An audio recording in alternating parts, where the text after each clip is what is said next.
Hi, I'm Melissa from Northline Express, and I'm here today to talk to you about placing your Terminix all-clear backyard mosquito mister. It's important to make sure that you're getting that 90% population reduction for 6 hours to make sure that you're having it in the proper location. There's 3 simple steps to doing this, and the first one is to determine the area that you want to treat. So we're getting ready to have a backyard barbecue by our outdoor kitchen. So that's why I've determined this is the area I want to use it. The second one is going to be to move the unit into place. Now remember, All Clear's made that easy. They have that telescoping handle so that you don't have to pick the unit up. You can simply put the handle in the upright position and conveniently roll it into place. The other thing to consider when making sure you're choosing your location is to make sure that there's an electrical outlet within at least 30 feet because that's the length of the cord and the unit does need to be plugged in. The third thing that you need to consider is the prevailing wind direction. Now today we have no wind, or an idle wind is what that's called, or there's a slight breeze. That's something we have going on here today. And when you have an idle wind or no breeze at all, you're going to want to place it in the center of the area that you're trying to treat. Now I'm trying to treat the patio area, this general grassy area out here in front, and our patio and outdoor kitchen up here. These are areas that I feel like our guests are going to be hanging out. Now you may notice on my unit that I've got the nozzles facing away from the area of the patio. This is because I've got a food preparation area up there, so I want to make sure when the mist is activated that it's not going to be blowing directly onto the area where there's going to be food preparation. Another thing I need to consider with this location is I've got a fence or a deck rail here too close. You need to make sure that you've got at least 2 to 3 feet in between barriers and the unit, such as decks, houses, walls, or deck rails like we've got here. So I will need to move my unit farther a little bit.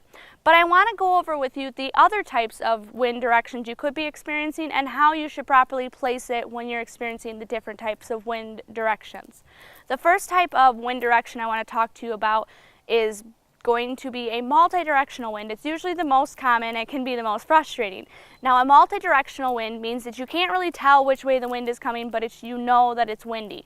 Now a multi-directional wind is going to, again, you want to use the center position with your unit. It's going to allow that mist to go up, and no matter which way the wind is carrying, it's going to carry that mist concentrate at least into some part of the area that you're trying to cover.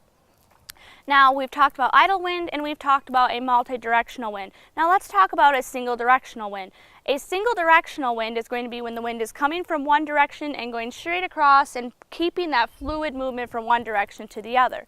So for example, let's pretend I have a north to south wind. The wind is going to be coming from that north and blowing in a south direction. So what I'm going to do in that situation, I would place my unit on the far north area of the place I'm trying to treat, and I would make sure that my nozzles are facing the way the wind is blowing. So I'd want to have my mister unit facing this direction, so when the wind blows from north to south, it's going to carry that mist up and over the area that I'm trying to treat.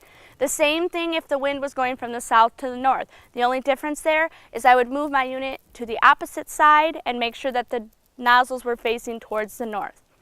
It may sound complicated when I start talking about wind directions and where to place your unit, but it's actually going to be quite easy once you follow these simple tips that we just went over. A couple other things to consider when using your backyard mister and the placement. If you're trying to treat a really large area on a day where there isn't a breeze or there's an idle wind, you may have to move your mister around a couple times or activate it more than once just to make sure that that mist is getting picked up and moved around enough. Also, if you're using a large area, if you've got a bigger party planned and you're going to cover more square feet, that's definitely something you may need to move your unit around a couple times and activate it more than once to make sure that the entire area is treated. I hope this information has helped take all the questions out of placing your all-clear backyard mosquito mister, but if you still have any questions, definitely feel free to give one of our friendly customer service reps a call and they'll be more than happy to help you.